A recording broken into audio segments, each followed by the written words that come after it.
watching from tonight? And what time is it for you right now? Wherever you are, you're safe here. The lights are low, the wind is soft, and you can let your thoughts stretch out slowly into the shadows. This is a quiet space for your mind to wander, even if it happens to wander somewhere just a little eerie. Tonight's stories begin with a candle. It flickers alone on a wooden desk in a small attic room. A room filled with dust, shelves of forgotten things, and the faint scent of lavender and smoke. Outside the window, fog presses against the glass like a waiting breath, and the trees beyond are still, their branches tangled like sleeping fingers. This is where the letters were found. A bundle of old envelopes tied with twine and sealed with faded wax, hidden beneath a floorboard near the chimney.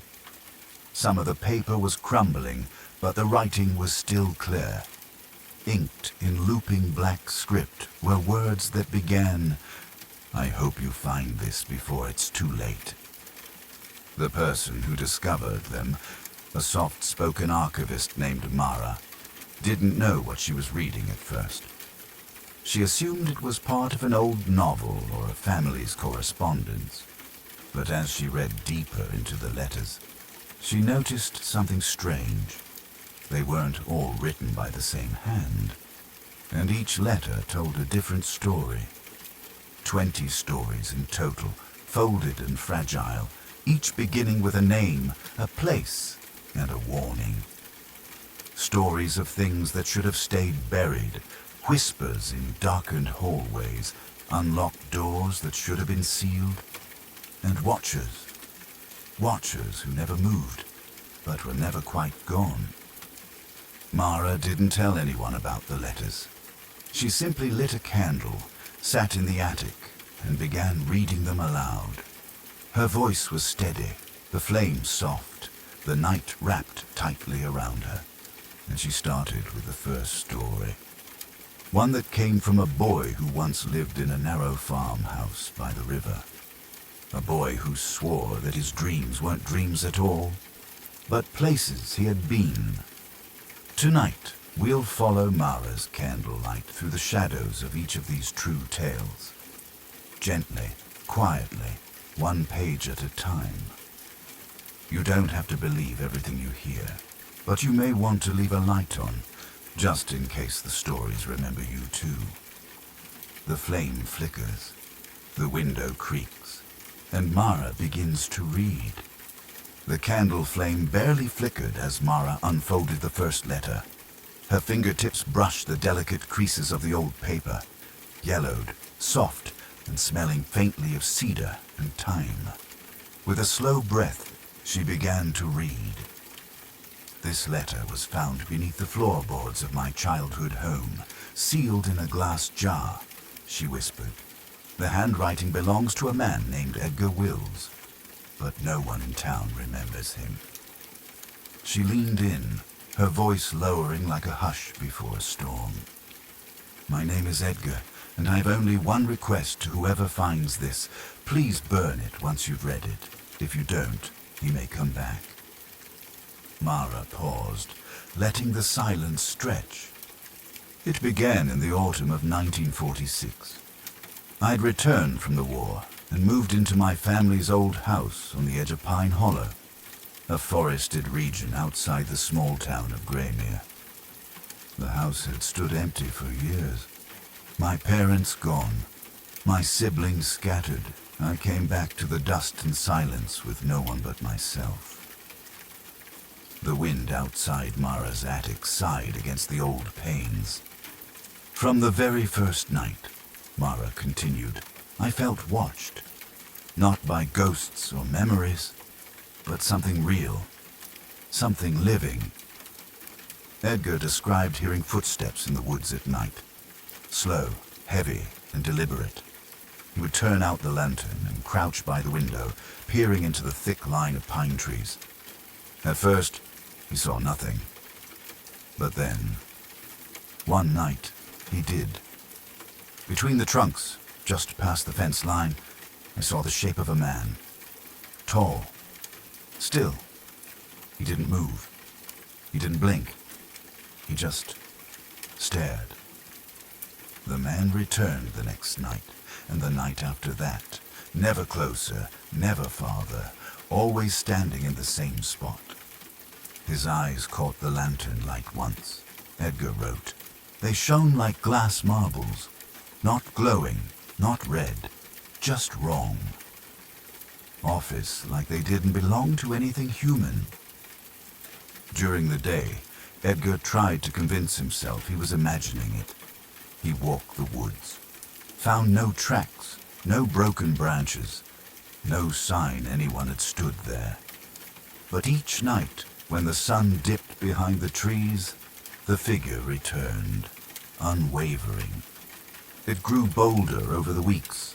Sometimes Edgar would hear his porch creak or find his back gate left open.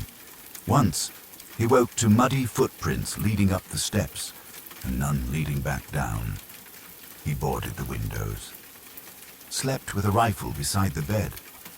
But fear is a silent intruder, and Edgar soon began to lose time. He'd wake on the floor, not remembering falling asleep. He'd find pages of his journal torn out, burned in the fireplace. Once, he woke to the strong scent of pine needles crushed into his bed sheets. I don't know what he wants, the letter concluded. He never speaks, never moves, but I feel like I'm being studied, like an animal in a pen. Then one final line, scrawled in a shaking hand. Don't stay near the woods when it's quiet. That's when he comes closest. Mara folded the letter slowly, her expression unreadable in the golden flicker of the candlelight. She placed it in the wooden box beside her and reached for the next one, her voice barely above a breath. There are more, she whispered. Many more. And the candle kept burning. The candle crackled faintly, casting a sleepy amber glow across Mara's face as she opened the second letter. This envelope had no name on the front, just an address. 42 Grayson Hill Lane. It was found in a church donation box, she murmured. Folded in thirds, no return name, no date, only this address, written over and over on the back of the last page. I'll read it just as I found it. She began. I moved into the Grayson Hill house last spring. A 2-story craftsman with chipped blue paint and a front garden gone wild with weeds. The previous owner, an older woman named Mabel, had passed away 2 years prior. According to the neighbors, she never went upstairs. The house had charm, the letter said. Big windows, creaky stairs, a sunroom filled with vines. But one thing stood out. There was a door at the end of the upstairs hall, the writer continued. Heavy oak, scratched around the edges, with an antique lock rusted shut. No key, just a note nailed into the frame. Do not open. At first, the writer, a woman named Claire, respected the warning. She dusted the door, avoided it, but something about it unsettled her. Each night she'd hear faint thumps coming from behind it. Sometimes tapping, sometimes shuffling, sometimes nothing at all, which somehow felt worse. I convinced myself it was old pipes or mice, she wrote. But then I started waking up to strange things. One morning, all the light bulbs on the second floor had unscrewed themselves. Another night, the hallway mirror was fogged up with a single word traced into the condensation. Open. Claire tried to ignore it. She moved her bedroom downstairs and left the upstairs dark, but the sounds grew louder.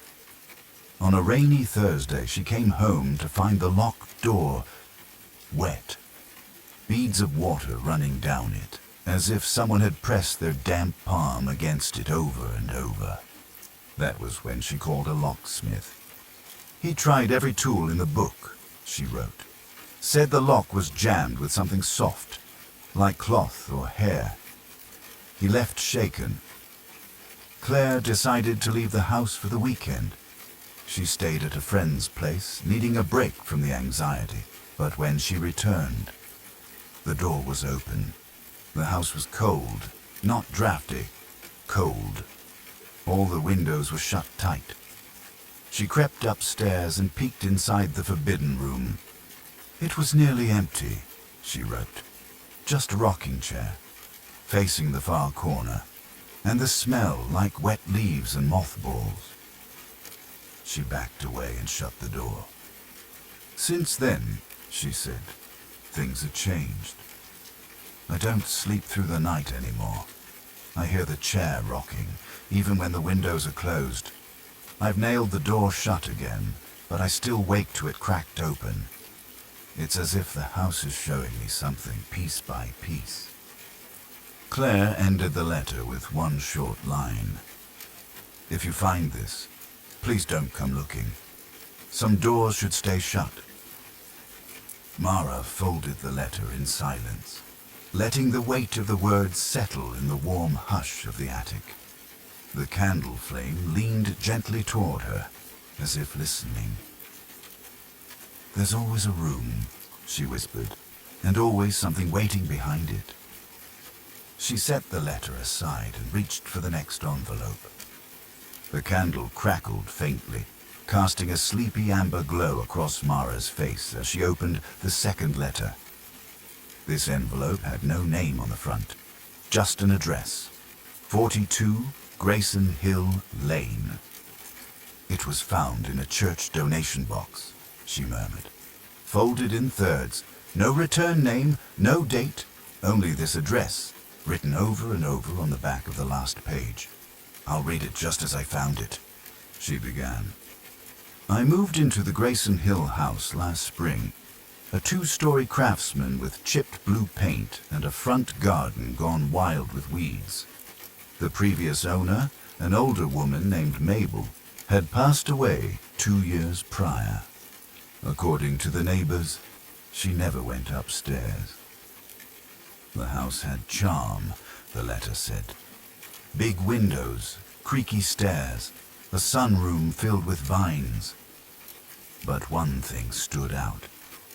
There was a door at the end of the upstairs hall, the writer continued.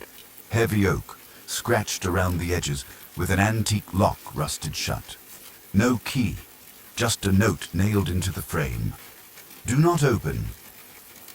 At first, the writer, a woman named Claire, respected the warning. She dusted the door, avoided it, but something about it unsettled her. Each night she'd hear faint thumps coming from behind it, sometimes tapping, sometimes shuffling, sometimes nothing at all, which somehow felt worse. I convinced myself it was old pipes or mice, she wrote. But then I started waking up to strange things. One morning, all the light bulbs on the second floor had unscrewed themselves. Another night, the hallway mirror was fogged up with a single word traced into the condensation. Open. Claire tried to ignore it. She moved her bedroom downstairs and left the upstairs dark. But the sounds grew louder.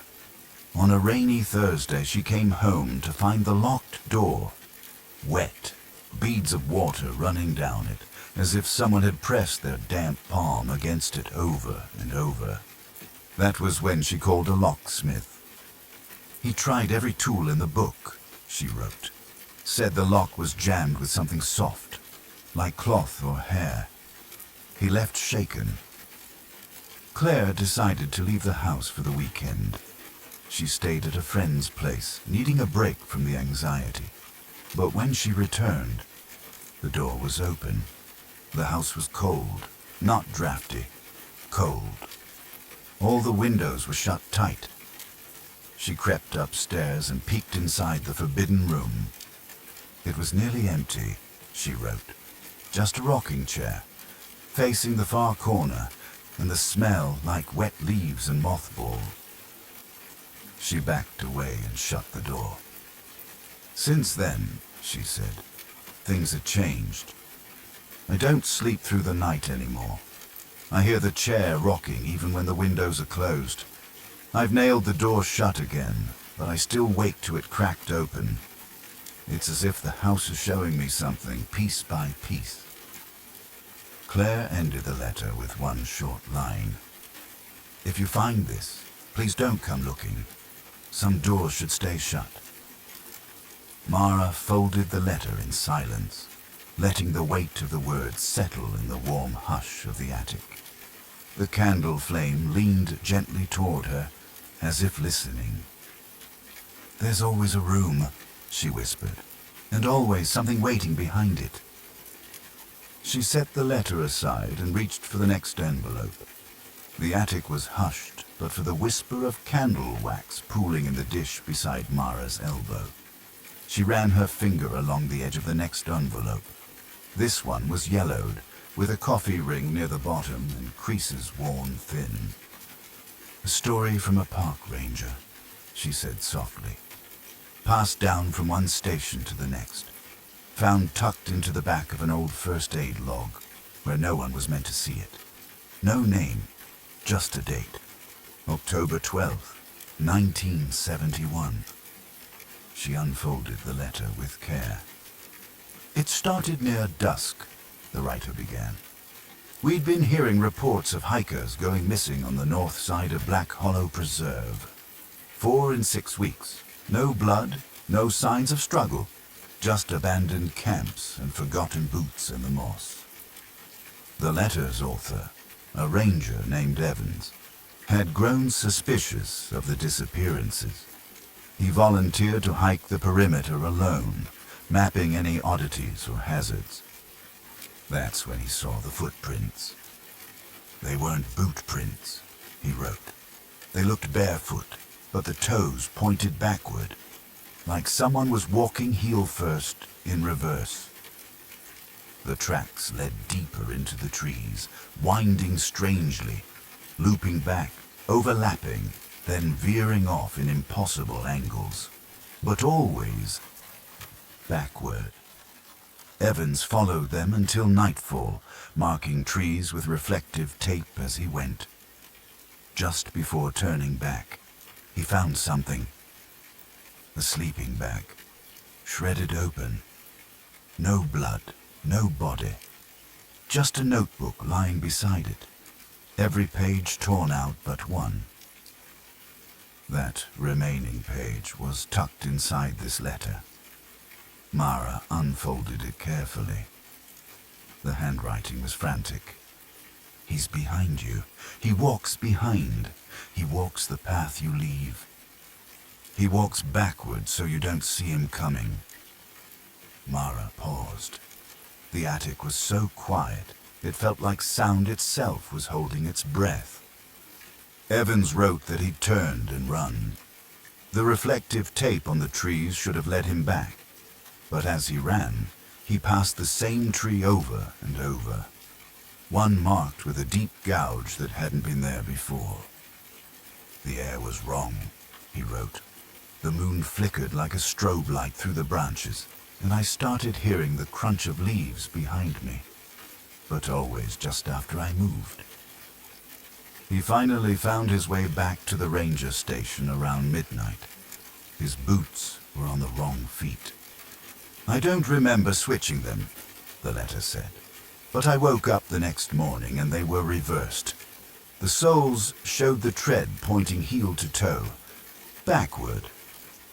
Evans never returned to Black Hollow. He requested reassignment to Desert Patrol, somewhere with no trees, no shadows. "I think he can only follow where there's something to follow," he ended. "So be careful where you walk, and never leave a path in the woods you aren't ready to retrace." Mara looked up slowly, her voice barely a whisper. "Some things follow what we leave behind." The candle fluttered as she folded the letter. Outside, the attic window creaked faintly, as if pushed by a gentle breeze no one else could feel. The next letter Mara selected was written in blocky handwriting, as if the author had pressed hard to steady their nerves. The paper smelled faintly of dust and bleach. A tiny water stain curled the top corner. Mara held it up to the candlelight and read. This happened when I was 10 years old, in a rental house my family stayed in after moving to the coast. It was just for a few months. My dad's work gave us a place while we waited for our permanent home to be built. I remember the layout perfectly. One long hallway with bedrooms on either side, ending in a narrow wooden door that was always locked. The letter continued. We were told the room at the end of the hall was used for storage, old furnishings, broken appliances, nothing of interest. But at night I started hearing noises from behind that door. Soft dragging, a gentle thump, a low tap that never repeated quite the same way twice.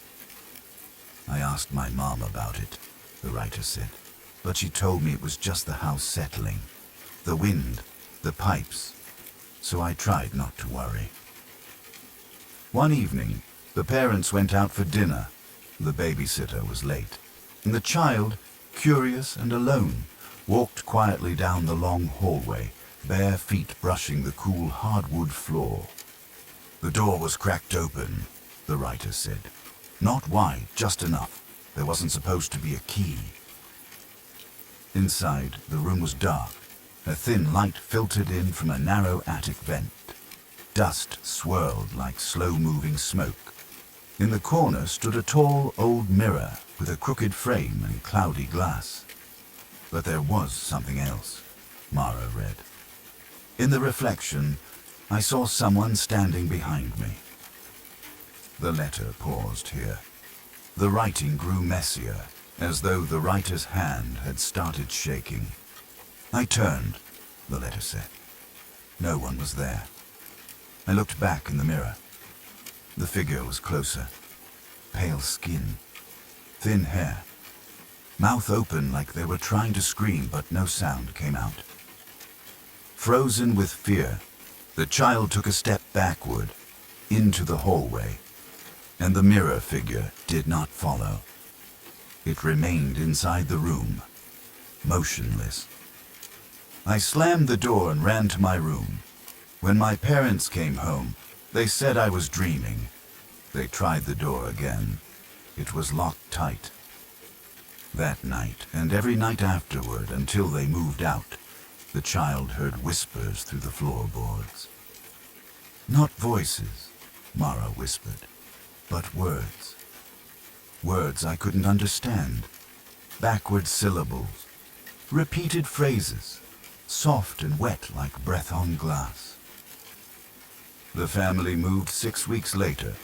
The house sat empty for years. Eventually, it was demolished. They found that mirror buried in the crawl space. The letter ended, cracked all the way through. No one could explain how it got there.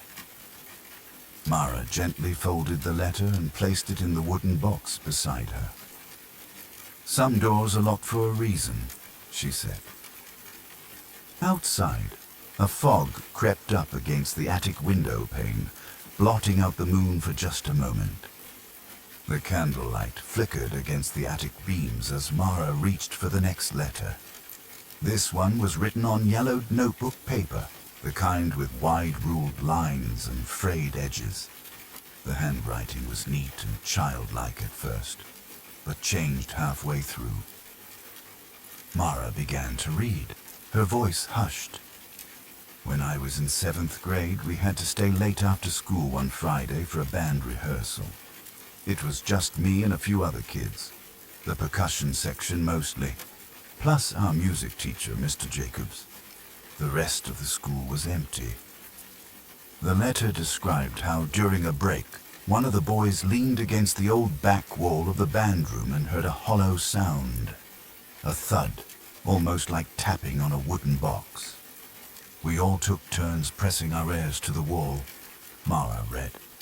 It sounded like someone was knocking from behind it. The band room had once been part of the school's basement before renovations sealed off parts of the foundation. According to Mr. Jacobs, the back wall was original, brick and plaster. Nothing should have been behind it but dirt and stone.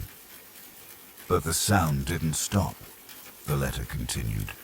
It happened again during our second break. 3 knocks and then a pause, like someone trying to keep time. Mr. Jacobs was rattled. He told the students to pack up early. But one curious student, Eric, stayed behind for just a moment. He wanted to see the spot again. That was when he noticed the floor, Mara whispered. A crack in the tiles near the wall, where the ground had sagged ever so slightly. And in the center, a ring.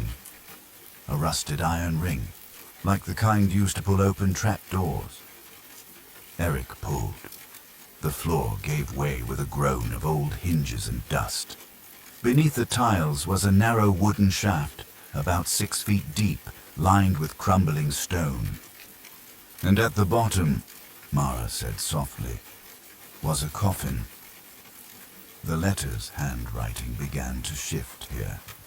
Shakier, more frantic. No one believed us. Not at first. The school board said it was a forgotten utility access point, but someone finally brought in a historian. The land the school was built on had once been a cemetery, a small family plot that had never been relocated. The coffin was removed, but not carefully. The bones inside were broken, scattered. The next week, the percussion section all fell sick, fevers, nightmares. And one of the drums in the band room started to play by itself at night. Just 3 beats, Mara read. Every time. Eventually, the school sealed off the room, moved the band to the gymnasium, but no one ever forgot what they found in the floor. They say the drum still sounds, just once on the anniversary, Mara added, folding the letter closed. 3 hollow strikes, as though someone beneath is still keeping time. Outside the attic, the wind picked up. Something rattled softly in the eaves, like fingers tapping on wood. Mara unfolded a small creased sheet of pale blue stationery. The ink faded, the corners worn from anxious handling. She smoothed it gently on the desk and began. This letter arrived with no return address. Just a name at the bottom. Camille. She wrote from an apartment in a city I won't name. A place where, in her words, the walls had memories and the halls never slept. Camille had moved into apartment 6B after a difficult breakup. The building was old but cheap, and the landlord didn't ask questions. She liked that. It was quiet. The paint peeled. The floorboards moaned. But it was hers. Except for the neighbor across the hall, Mara read. He unnerved her. He was never seen during the day, but at night she could hear him moving, a slow, dragging pace from one side of his apartment to the other. Always the same pattern, back and forth, back and forth. One night, Mara continued, the hallway light had burned out. Camille returned late from work and fumbled with her keys. As she glanced up, she saw his door, slightly open. Inside, only darkness. I didn't mean to stare, she wrote, but I thought I saw something. A figure standing far back in the room. Not facing me, just standing still. She hurried into her apartment, locked her door, but from then on, things changed. When she came home, her apartment felt different. Items out of place, a glass left on the counter, a scarf uncoiled near the front door. She asked the landlord about the man in 6B. He frowned. Mara said, her voice dipping. There is no 6B anymore. That apartment's been sealed for years. black mold after the incident. Camille insisted. She had heard footsteps. She had seen the door open. The landlord took her upstairs himself. The hallway was dim. The bulb above 6B flickered but stayed lit. The door was there, but boarded shut with thick planks and bolts, as if someone meant for it to stay closed forever. And yet, Mara whispered, as they stood there. Camille heard it. The dragging footsteps. Slow. Heavy. Inside the room. The landlord paled. He stepped back. I could have sworn I sealed that up myself, he murmured. Camille moved out that weekend, but she sent the letter first. Said she was having nightmares. That she sometimes heard the footsteps again in her new apartment, even though no one lived above her. She wondered, Mara finished, if the thing in 6B had followed her, or if it was always with her, and had only waited until she was alone again. The candle gave a low hiss as the wick curled in on itself. Mara selected a folded sheet of damp-feeling parchment from the wooden box beside her. It had a smell like old water and iron, as if it had spent years sealed in a forgotten place. She held it by the corners and began in a hushed voice. This letter was written by a man named Julian, who worked nights as a groundskeeper at an old municipal reservoir in a remote part of the country. He said it wasn't unusual to go entire shifts without seeing another person, and that's what he liked about the job. Until, of course, he didn't. Julian's post was at a reservoir surrounded by dense pine forest, reachable only by a single winding access road. He did maintenance at night, checked pumps, monitored water levels, and occasionally repaired the chain-link fence that ran the perimeter. But something strange happened one November, Mara said. Julian began finding footprints along the muddy edge of the reservoir. Just one set, always barefoot, always leading toward the water, but never away from it. At first, he chalked it up to local kids, but when he followed the prints one night, they simply stopped at the shoreline, as if whoever made them had walked into the reservoir and vanished. He started noticing other things. Mara read, her voice steady. The water gauge read higher than usual, even though the forecast was dry. The fence was cut open at the same place 3 nights in a row, and each time the lock on the maintenance door had been unfastened, but nothing inside was taken. Julian brought it up to his supervisor, who didn't take it seriously. Nobody hikes that far out, she'd said, and if they did, they'd leave more than just footprints. So Julian stopped reporting the events. He just took notes, and each night he returned to the same spot by the shore, shined his flashlight across the water, and waited. On the 7th night, Mara whispered, something surfaced. He described it as a figure, standing waist-deep in the water, unmoving, facing him. Its face was smooth and featureless at first, until the light caught it at an angle. Then Julian saw the faint outlines of eyes, a nose, and a crooked mouth, like a face pressed against glass from the other side. He backed away, but the figure did not move. It just remained there in the reservoir, half submerged, water running in rivulets down its head and chest, as though it had always been waiting. Julian returned the next night, but the figure was gone. No footprints, no sign of the water ever having been disturbed. 3 days later, Mara read, Julian quit. But he still lives near the reservoir, and he still walks past it on his way to work every morning. He says there are days, especially when the sky's overcast and the fog rolls in, that he swears he sees ripples forming, as if something is just beneath the surface, watching. The candlelight flickered, catching the moisture still clinging to the edge of the letter. Mara gently unfolded a stiff ivory page with thin red lines running across it, like faint veins beneath the paper.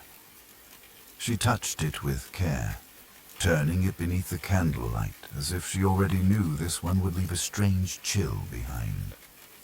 Her voice dropped to a murmur. This came from a woman named Clara, who worked as a hotel night auditor in a city that didn't sleep. She said this hotel had 12 floors officially, but there was always a rumor about a hidden 13th. Clara had never believed in the tale. Guests occasionally asked about it, of course. Some with amusement, others with concern. But every elevator panel in the building skipped from 12 to 14. It was just superstition, she thought, until one night in late January. A storm had knocked out some of the city's grid, and the hotel's power was flickering inconsistently. The lobby lights pulsed, the hallway sconces hummed, and the elevators, they behaved oddly. At 2:16 a.m., Mara read, one of the elevators returned to the ground floor, but instead of displaying a 12 or a 14, it showed 13 on the readout. Clara thought it was a glitch. She went to check it out, but when she stepped inside the elevator, the panel only displayed 12 floors, just as it always had. Confused, she pressed 14 to take her up to the suites for a routine check. But the elevator didn't stop at 14. It halted with a gentle jolt one floor before. She said the doors opened onto a hallway she had never seen before. Mara whispered. The carpet was the same red and gold pattern as the rest of the hotel, but everything else felt off. The lights were dimmer, the wallpaper was darker, and there was a sound, something between a whisper and a hum, that came from nowhere and everywhere at once. Clara stepped out, calling to see if anyone was there. No answer. The hallway extended in both directions, far longer than it should have been, with no windows, just one unmarked door at the end. When she turned to go back, the elevator had vanished. She walked toward the door, Mara said softly, because she didn't know what else to do. And when she reached it, she heard someone breathing just on the other side. Slow, wet, shallow. Clara didn't knock. She didn't try to open it. She turned and walked, then ran, back the way she came. After what felt like 10 minutes of walking, always in the same direction, she found another elevator, a different one. The doors opened the moment she approached, and this time the panel was blank. No floor numbers, just a glowing white light where the display should have been. She pressed the button marked Lobby. The elevator descended in silence. When the doors opened, Mara read, Clara was back in the lobby. Everything was normal, power restored, light steady. The concierge asked her if she was okay. She looked pale. She never found that hallway again. Not in blueprints, not in staff manuals. But she noticed something else. On several nights following the event, a light would appear behind a vent on the lobby ceiling. A dim flickering bulb, like the kind in a hallway. A hallway that shouldn't exist. Clara said she quit after that, Mara murmured. But she still dreams about walking through that 13th hallway. It always ends at the same door, and she always wakes up before it opens. The candle's flame trembled for a moment, then stilled. Mara's fingers hovered over the next letter for a long while before she touched it. This one was written on lined notebook paper, torn hastily from a spiral-bound pad. The handwriting was small and tight, as though the writer had been afraid of wasting space, or afraid of being interrupted. Mara tilted her head and read gently. This came from a man named Greg, who moved into an old apartment after his divorce.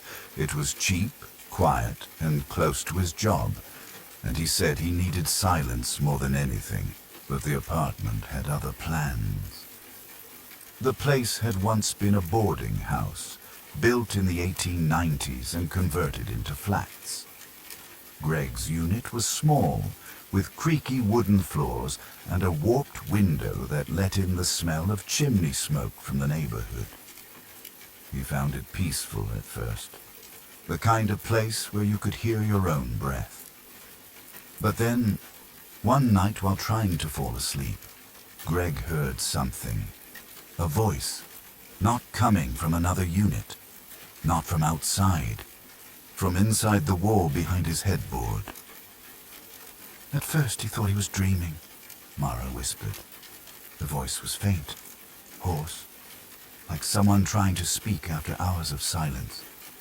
It was just a murmur, nothing clear. The next night, it happened again. A whispering sound from inside the wall, but this time it seemed to be repeating something, the same rhythm, the same cadence. Greg pressed his ear against the plaster and listened harder. It was counting, faintly, like someone practicing over and over. A voice counted from 1 to 10, and back down again.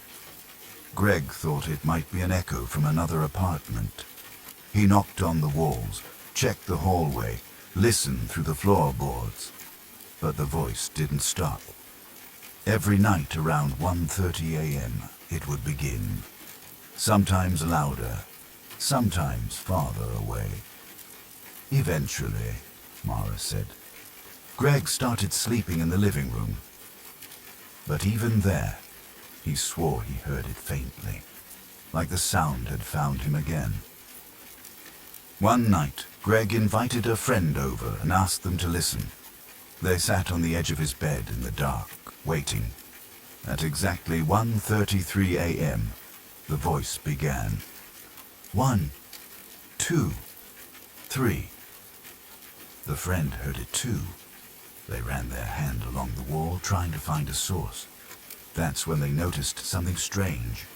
A subtle hollow spot near the floorboard. The plaster dipped slightly, and when they tapped it, the sound echoed like a thin shell. Greg borrowed a flashlight and a utility knife the next day. He was determined to see what was back there. He carved carefully, cutting a small square into the wall, just big enough to peek through. Behind the wall was another wall. Closer, newer, built just a few inches beyond the old one, and between them was a narrow void, dusty, sealed, and cramped. But what caught Greg's eye, Mara read, was a pair of eyes looking back. He dropped the flashlight in shock, and when he picked it up, the void was empty again. He called maintenance. They swore the gap was part of an old renovation, an abandoned vent shaft that had been drywalled decades ago. No one had been back there. No one could fit. But Greg knew what he saw. The counting stopped after that night, but the voice was replaced with something else. The sound of fingernails scraping along the new wall, always at 1:33 a.m. Greg sealed the hole again and moved out before the month was over.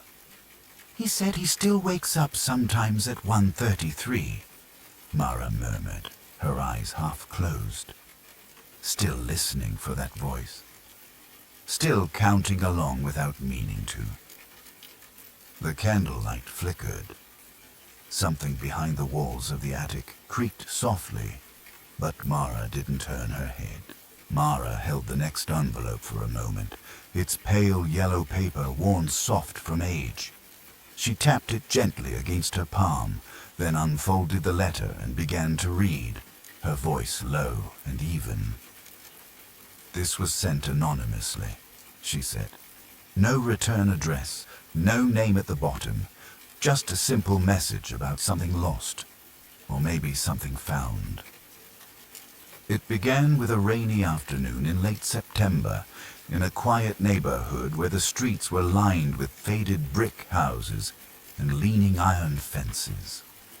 The writer, a woman from the cursive style, had been walking home from the corner store with her coat pulled tight against the wind. The rain wasn't heavy, just constant, the kind that filled gutters with murky water and blurred the outlines of things you thought you knew. She passed an alley she'd passed 100 times before, but today, something was different. At the far end of the alley, partially sheltered by a rusted fire escape, was a yellow umbrella, open, upright, perfectly still. There was no one holding it, Mara whispered. No footprints in the puddles nearby. Just the umbrella, standing by itself. It was bright, canary yellow, with a black handle, unmistakably clean. In a neighborhood where everything was faded, it looked wrong. Too new, too cheerful. The woman paused, looked both ways. Something about the umbrella pulled at her. Not a sense of danger exactly, but a sharp curiosity, like a question she couldn't ignore. She stepped into the alley. Her shoes splashed lightly. The umbrella didn't move. When she reached it, she could see that the handle was jammed into a crack between bricks in the pavement, wedged firmly, like it had been placed there with care. She reached out to touch it, and the street behind her went silent. No cars, no footsteps, no distant hum of rain gutters. Just silence. Then, from somewhere deeper in the alley, she heard a voice. Software, unclear. Childlike. You found it. Mara's voice lowered. She said she turned around quickly, heart racing, but no one was there. Just a row of garbage bins and a chain-link fence. She looked back at the umbrella. It was closed now, and leaning against the wall. The crack in the pavement was gone, the one it had been jammed into. The bricks were flat, dry, undisturbed. She didn't take the umbrella. She walked home quickly and tried not to look over her shoulder. But that wasn't the end of the story. She started seeing the umbrella again, on buses, on park benches, propped next to cafe chairs as she passed by. Always the same yellow, always perfectly dry, even in the rain, never attached to a person. Once, she saw it on her own front porch. It was gone when she opened the door. I stopped leaving the house for a while, the letter admitted. I thought maybe I was imagining it. But my neighbor saw it too. Just once, leaning against our shared mailbox. She thought it was mine. Then, one night, while the rain fell steadily outside, the woman heard something at her door. A knock, 3 slow taps. She peeked through the peephole. No one was there. But the yellow umbrella was leaning against the door frame, open this time, perfectly dry, despite the rain pouring all around it. She opened the door. The umbrella toppled gently, revealing something beneath it. A small note, handwritten. Thank you for finding me. She never saw the umbrella again. But for weeks afterward, she heard the sound of footsteps outside her apartment at night. Soft, light, childlike, pacing just beyond her door. She moved out before the season changed, Mara said softly. She didn't leave a name. The candlelight trembled as if moved by a breath. Mara looked up, eyes far away. There's always something waiting to be found, she said, especially when no one remembers it was lost. Mara held a page that smelled faintly of mildew, the edges soft with age. The writing was uneven, as if the author had rushed to record something before their nerve failed. She adjusted the candle closer and began. This story was written by a man named Paul. He said he found the letter buried under the floorboards of his childhood home, a home long since abandoned and left to rot on the outskirts of a forgotten Pennsylvania town. The house had always felt wrong to Paul. Even as a boy, he'd sensed something beneath it. Not rats, not the creaking of old timber, but something heavier. A pressure, like someone breathing just below the floor.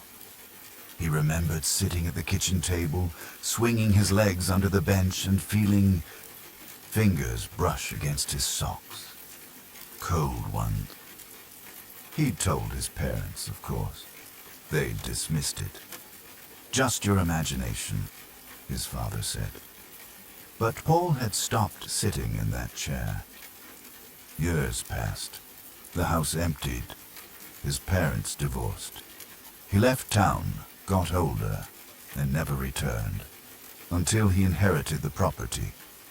He didn't want it, but guilt brought him back.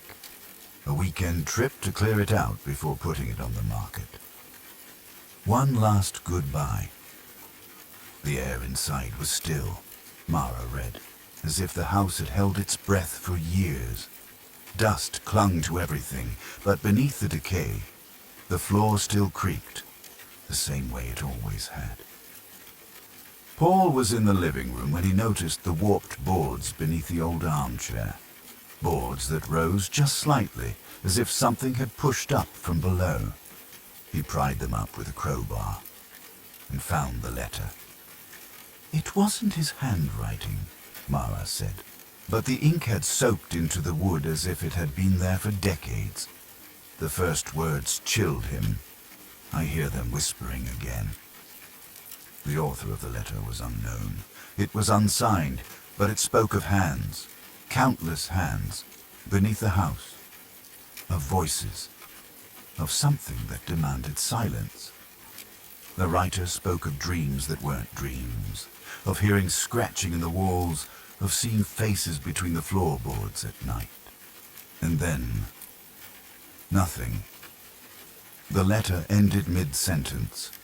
Paul, unsettled but rational, chalked it up to a prank. An old roommate, perhaps. He tossed the letter aside. But that night, Mara whispered, he awoke to the sound of footsteps. Software measured, coming from beneath the bed. He leaned over the edge and saw fingers, long, pale fingers, curling out from between the slats, moving, reaching. He jumped up, hit the lights. Nothing. The floor was bare. He didn't sleep the rest of the night. The next morning, he returned to the living room. Where the floorboards had been disturbed, the gap had widened, and something had been dragged across the floor, a long streak in the dust, as if a body had been pulled through. Paul left that day, locked the door behind him, told the agent to sell it for whatever they could get. But sometimes, he wrote at the end of the letter, I still hear them. I live in a third-floor apartment now. No crawl space. No wood floors. Just concrete. But last night, when I laid in bed, I heard something beneath me. Breathing. Mara folded the page in silence. The candle's flame tilted slightly, as if disturbed by a breeze that wasn't there. Mara unfolded the next page slowly. It was thick, torn at the edge, and smelled faintly of wood smoke. The handwriting was elegant, with crisp loops and narrow stems, as though the author had once taken pride in penmanship, before something shook their hand. Mara adjusted the wick of the candle and began. This letter came from a woman named Helen. She said the events happened when she was 9 years old, in a small town in Maine, where her grandmother's house stood atop a windswept hill. The house had 13 rooms, but one was always kept locked. The last room on the right of the upstairs hallway. Helen's grandmother was a quiet woman with silver hair and a voice as soft as linen. She'd always smile when Helen visited. She made warm bread and told stories, but she never, not once, mentioned the door at the end of the hallway. Helen noticed it the first day she stayed over. It looked no different than the others, Mara read. Same dark wood, same brass knob, but it was locked, always locked. When I asked about it, Grandma simply said, "That one's not for us." At night, the hallway was dark except for the dim glow of a lamp by the stairs. Helen began to notice a faint scratching behind the locked door. Not constant, just occasional, like nails over wallpaper. She tried to dismiss it, but then came the breathing.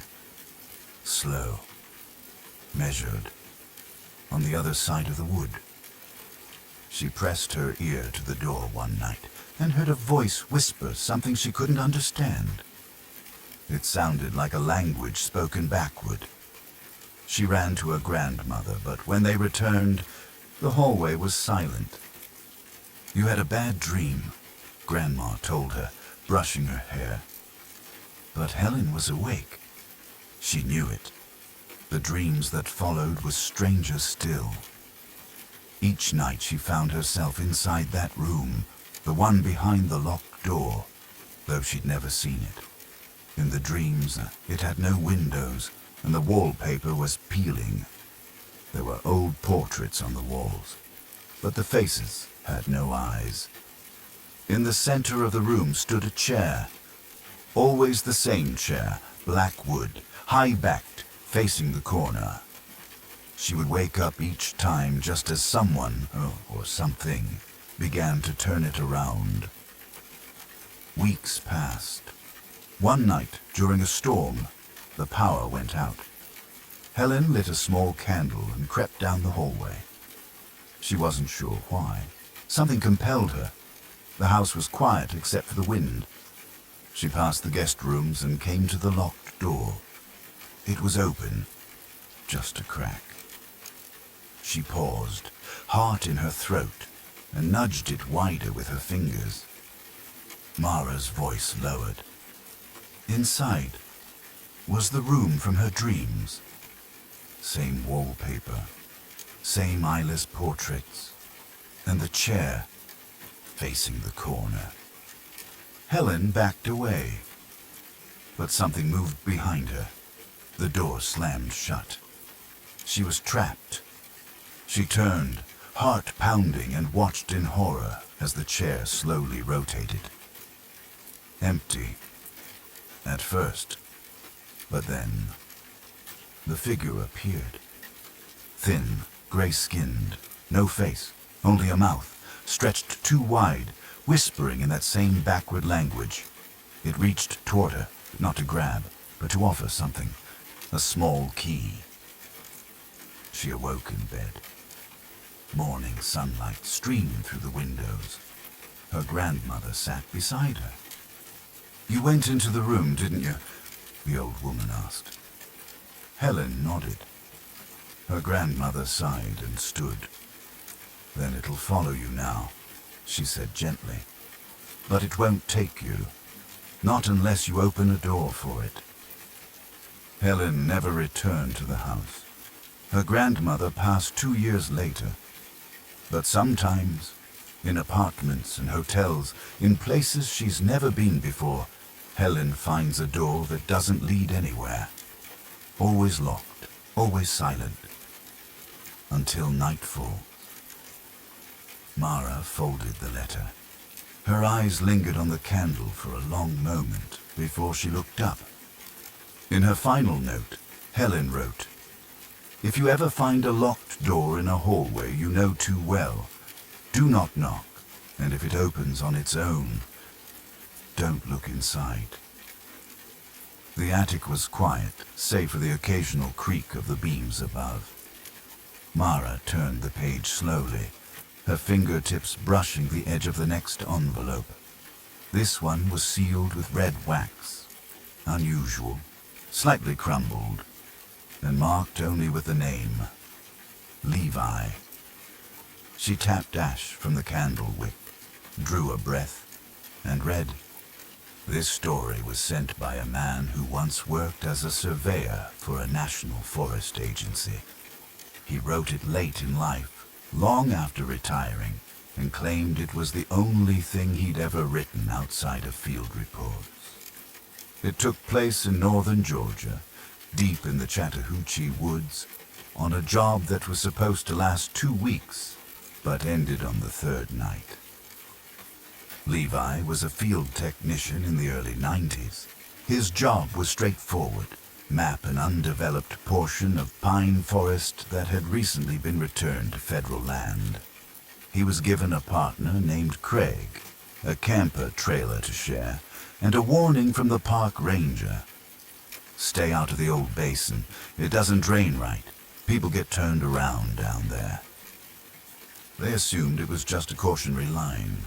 The basin wasn't marked on their standard map, but Levi had noticed something odd when plotting the tree density. A circular pattern, nearly a mile wide, where the growth was stunted and the foliage darker. Curious, he and Craig decided to hike into the basin just after lunch on day 3. It didn't take long to feel strange, Mara read. The path into the hollow was barely a game trail, and the air grew colder despite the sun overhead. The pines were packed too tight, and the needles underfoot muffled every step. By the time they reached the heart of the basin, it was silent. Not quiet, silent. No birds, no wind. Even their breath sounded muted, like sound didn't carry properly there. They marked a GPS pin, took a few core samples, and prepared to head back. But after 15 minutes of walking, they arrived, back in the center again. "I'm sure we walked straight," Levi wrote, "but the forest curved back on us, and the GPS wouldn't recalibrate." Craig was the first to panic. They tried a different direction, then another. Always the same result: the hollow in the pines with its twisted saplings and scorched scent of soil. Night crept in fast. We set up our emergency shelter and turned on our headlamps. I don't remember falling asleep. I just remember waking up cold and alone. Craig was gone. His sleeping bag was torn, but there was no blood. No tracks, only a damp impression on the ground beside where Levi had been sleeping. Then the whispers began. Levi thought it was wind at first, but there was no breeze. The pine needles didn't move, and the sound had words, just at the edge of comprehension. Something like down, beneath, follow. He stumbled out of the shelter, light swinging wildly through the trees. That's when he saw the hole. A small one, perfectly round, at the base of a gnarled pine half covered in moss. Something moved inside it. "I wanted to run," Levi wrote, "but I knelt down. I don't know why. It felt like a hand pressed between my shoulder blades.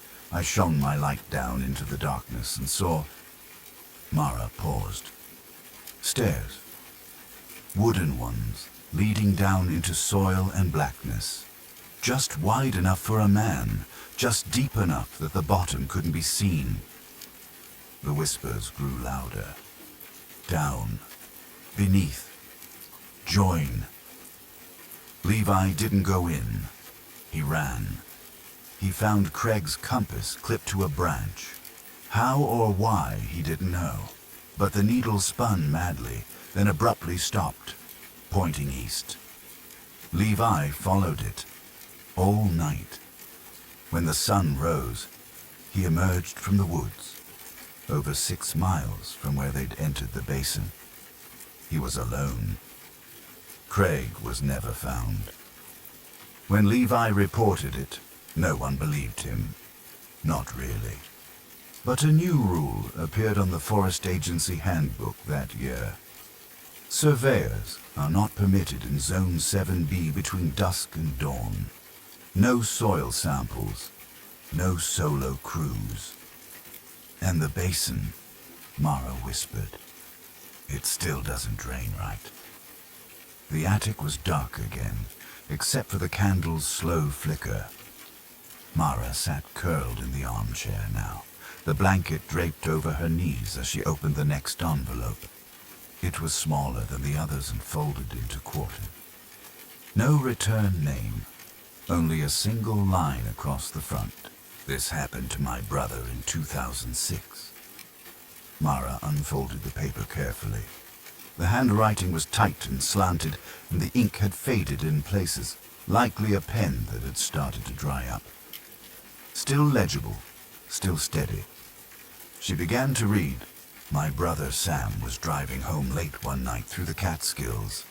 He'd gone to visit our aunt and taken the long way back, a route we used to take as kids through the hills and woods, winding and mostly empty. The kind of road you don't mind speeding on because you know it better than your own driveway. The night was cold, just after Thanksgiving. There was no snow, but the fog was thick in places, especially near the trees. Sam kept the heat low and the windows up, music humming soft on the stereo. Then he saw the man, standing on the gravel shoulder near mile marker 42, just beside a narrow curve. He wasn't hitchhiking, wasn't waving or walking. He just stood there, still, looking at Sam's car as it passed. Sam slowed instinctively. Not enough to stop, just enough to glance in the rear view. But the man was gone. Gone. He didn't move. He didn't step away. 1 second he was there, the next he wasn't.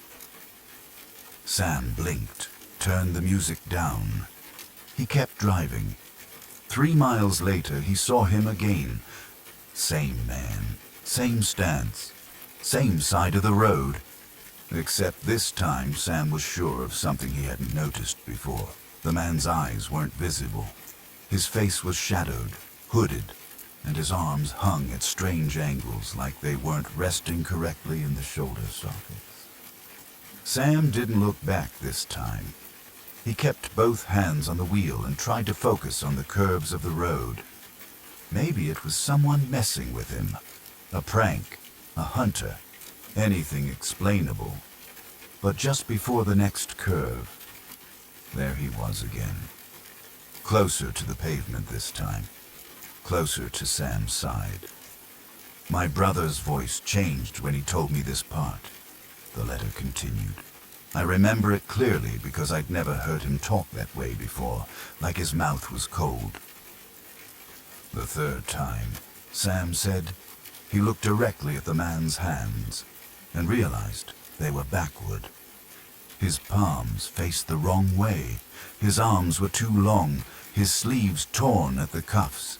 And he was smiling, not a grin, not expression at all, just the suggestion of something wide and permanent below the hood.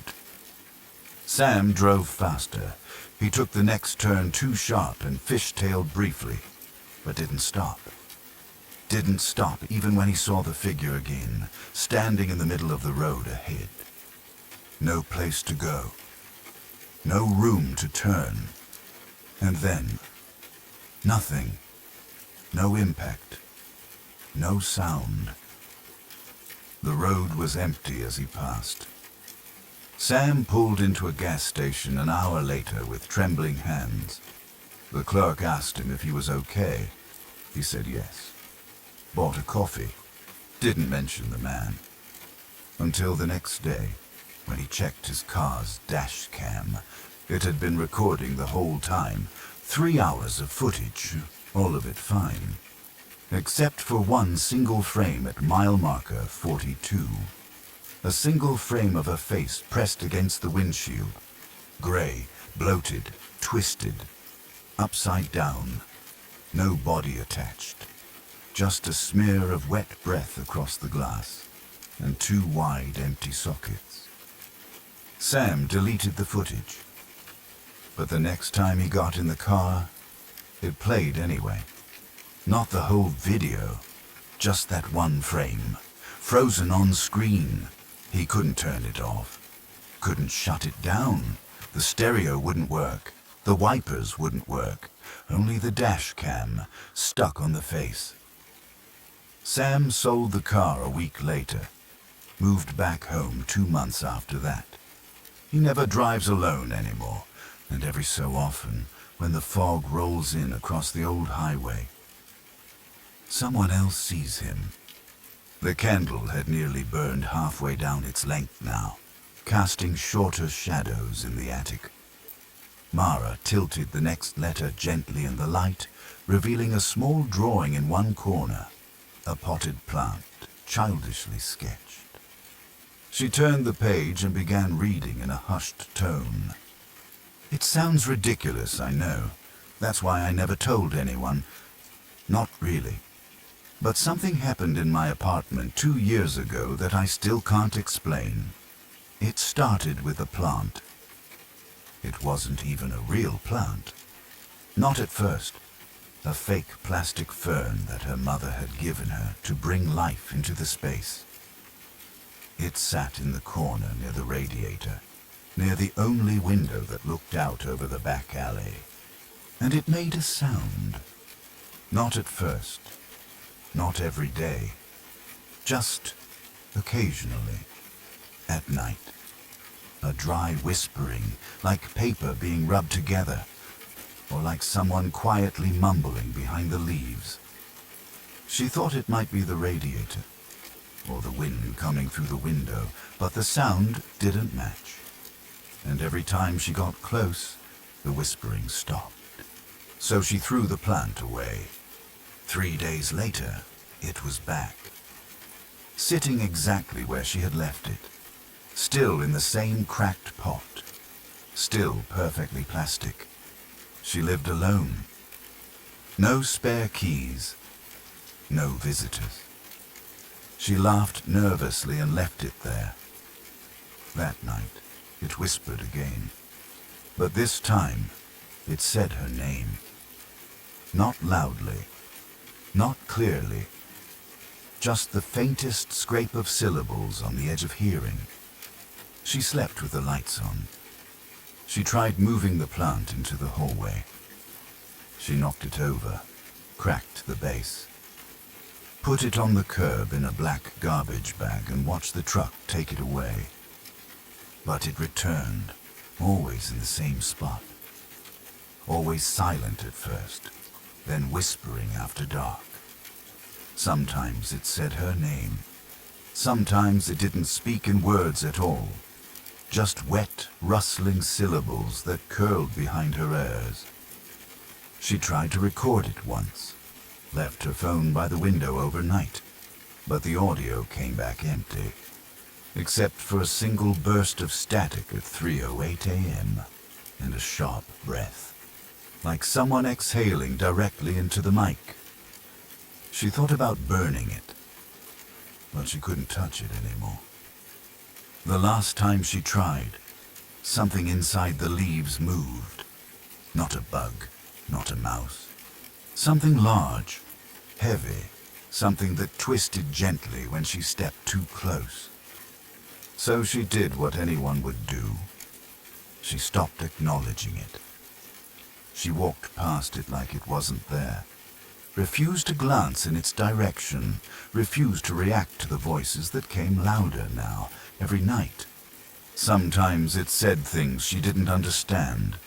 Sometimes it said things she did. Memories, fears, Moments she hadn't spoken aloud in years. She bought a real plant and set it beside the plastic one. Watered it, tended it, never looked at the other. Weeks passed. The plastic one didn't move, didn't speak. Its leaves began to droop. Dust collected at its base. And for the first time, she felt like it might be over. Until one morning, the real plant was gone. Not wilted, not dug out. Gone. Vanished from its pot without a trace. No roots, no leaves, no soil spill. Nothing. And in its place, the plastic fern. Back, undisturbed. Only this time, something was different. The pot was full of dirt, fresh, damp soil, and buried just beneath the surface, something hard and round. She dug with a spoon, found a human tooth, then another, and then a ring, her ring. The one she had lost years ago in a different apartment, the one she hadn't seen since the move. She ran, moved out that night, slept in her car, called her brother, found a sublet across town and never returned to the building. But she couldn't throw the plant away. It had followed her once already. So she left it behind, on the windowsill. And when the new tenant moved in, she heard it again. Through the vent, through the wall, whispering, calling her name. It still does. Sometimes. Even across the city. When the lights are low. When the windows fog. When the air turns just a little too still. She hears it. Calling, waiting, rooted. The attic was cooler now. The flame flickered gently in its pool of wax as Mara opened the next envelope. The paper was a little damp around the edges, water-stained in a way that suggested it had been carried in a coat pocket for a long, rainy walk. She unfolded the letter and began. I don't know who else to tell this to. I didn't see his face. That's the part I keep circling back to. I saw everything else. The coat, the shoes, the way he walked, but never his face. I saw him for 10 nights in a row, always at the exact same time, always holding the same umbrella. It began during a week of relentless rain. The city had a way of swallowing sound when it stormed, muting everything into a soft, echoing hush.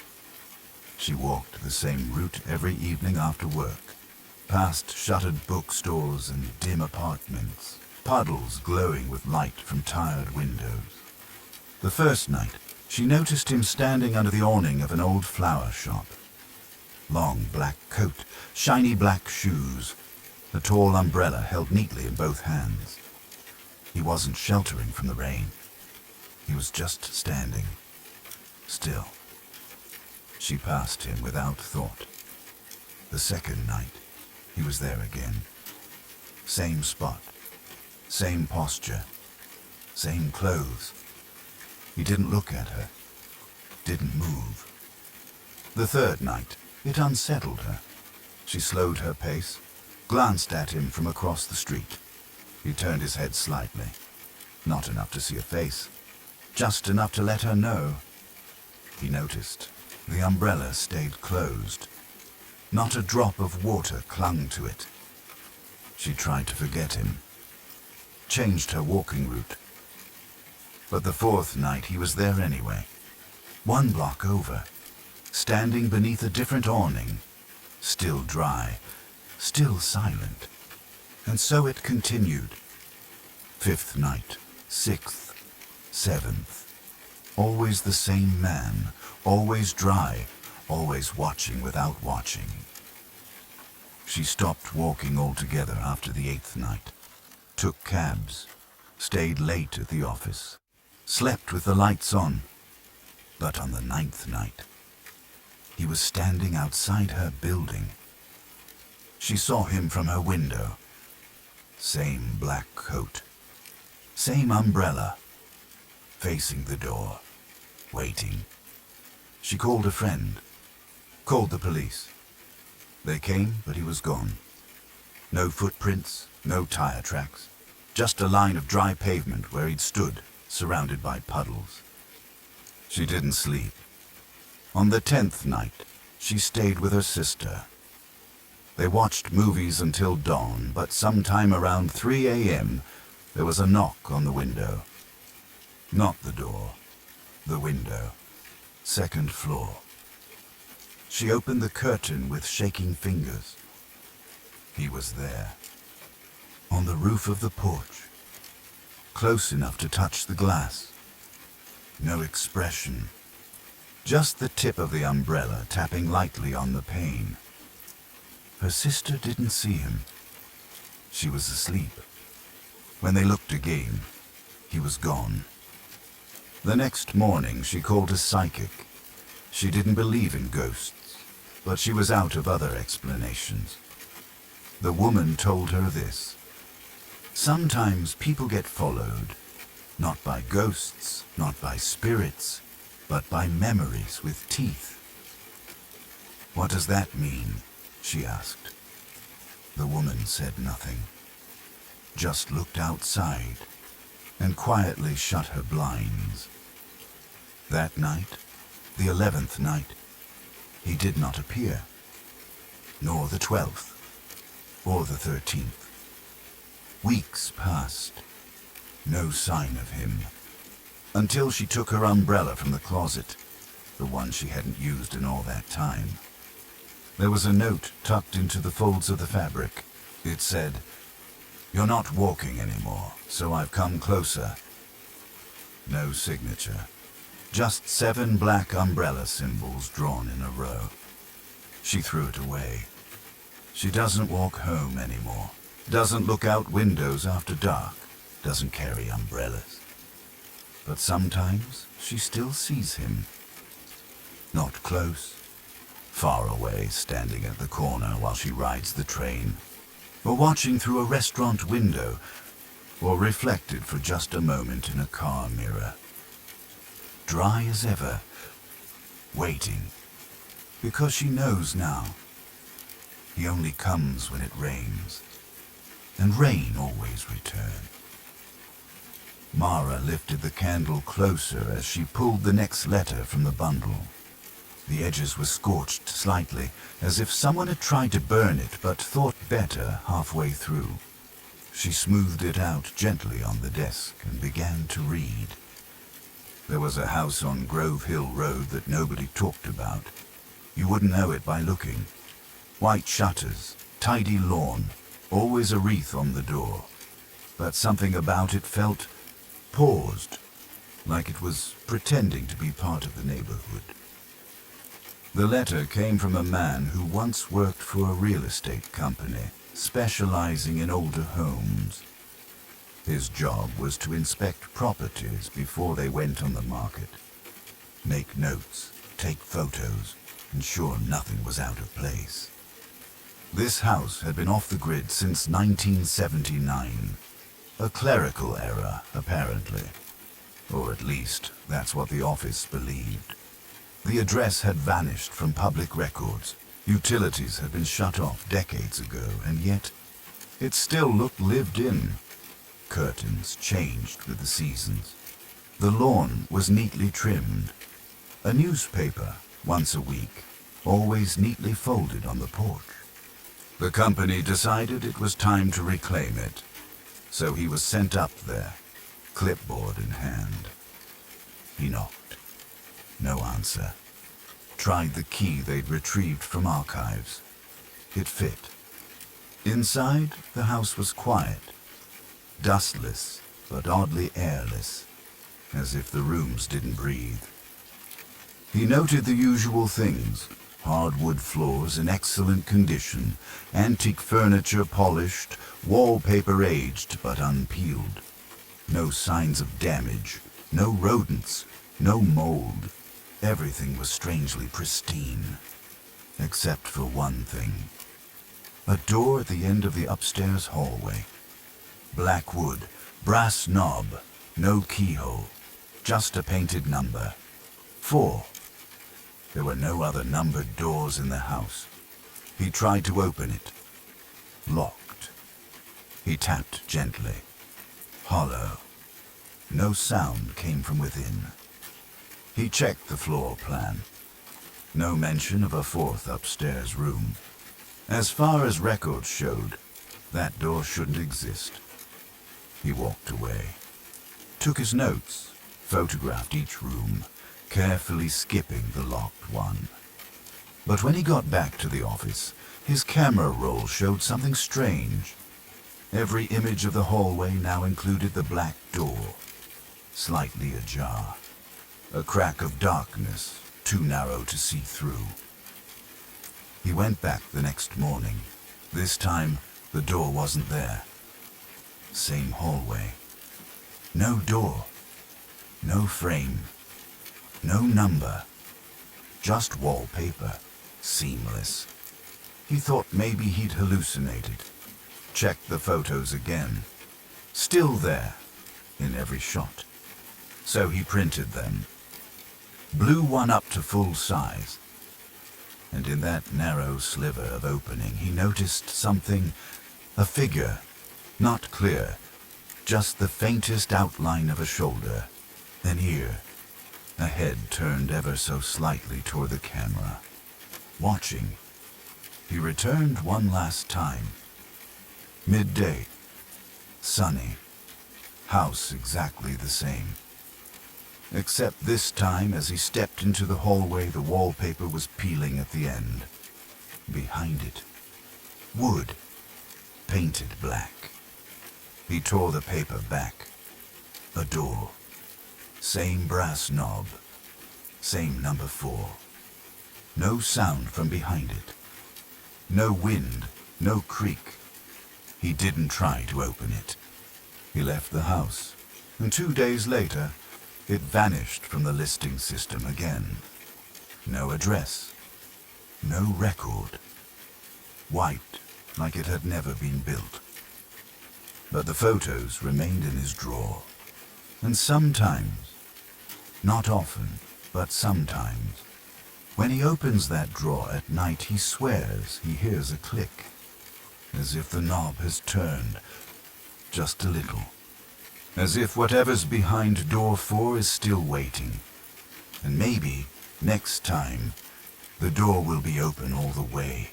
The candle on Mara's desk had begun to sputter, its wax pooling near the base, but she didn't reach for a new one. This letter was short, folded crisply, no stains, no tears, but something about its weight felt heavy in her hand. She began to read, her voice barely above a whisper. The writer had grown up in a creaky farmhouse out in Vermont, the kind of place where winters pressed against the walls and the wind felt like it had claws. Their bedroom had been on the 2nd floor, just beneath the attic. For years, nothing unusual had happened. Just the usual groans of old wood, the occasional scurry of squirrels overhead. But one January, something changed. It began with a single sound, a soft, rhythmic knocking above the bed. Always at 2:17 a.m. Not loud, not even urgent, just deliberate. Knock, knock, pause, knock. The first time it happened, the writer thought it was ice cracking on the roof, but it returned the next night. And the next. Never earlier. Never later. At 2:17 a.m., precisely, they started to wake up just before it happened, as if their body knew what was coming. Eyes wide, staring at the ceiling in the dark. Knock, knock, knock. After the 5th night, they mentioned it to their father. "Attic's empty," he said, "and frozen shut. No one could be up there." They believed him. For a while. Then came the whispers. Soft, indecipherable murmurs, like someone talking into a pillow. Words they couldn't make out. Male and female voices, always just above the ceiling, just above the bed. Sometimes, if they pressed their ear to the ceiling, they swore they heard crying. One night, the whispers stopped abruptly, and the knocking resumed. Only this time, it didn't come from overhead. It came from the wall, from inside it. They sat frozen in bed, blankets up to their chin, heart hammering. Knock, knock, knock. The knocks moved, along the wall, down, beneath the floorboards. Then silence. The next morning they didn't speak of it. Couldn't, but the fear lingered like frostbite. 2 weeks later, their younger sister, age 5, came running down the stairs, pale as milk. "There's someone in the ceiling," she said. Her parents laughed, said she had a nightmare, but the writer knew she hadn't. Because that very night the knocking returned, this time from the hallway ceiling.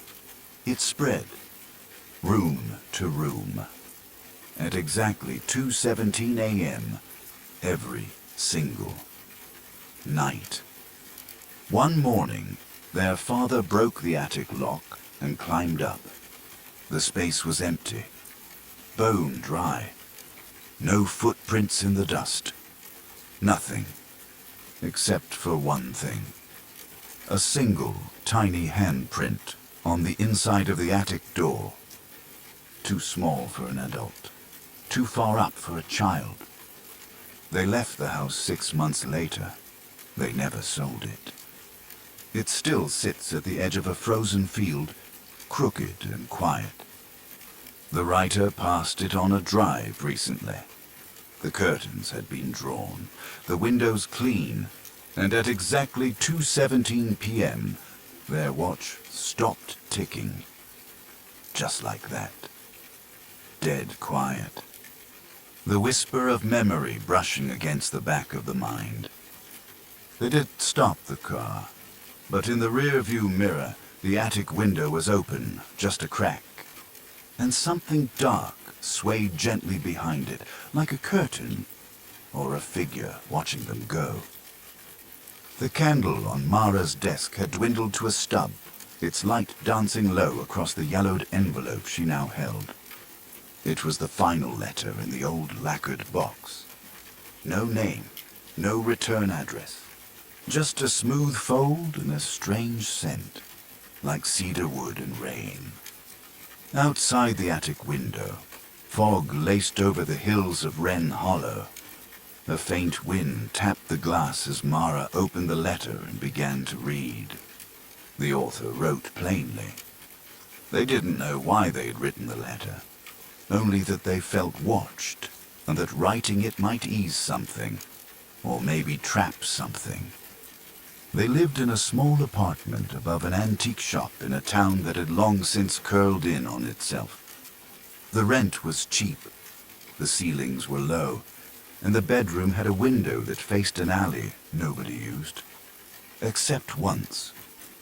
Once, in the winter, they'd seen a figure standing below. Just standing. Not moving, not looking around. Just waiting. For what, they didn't know.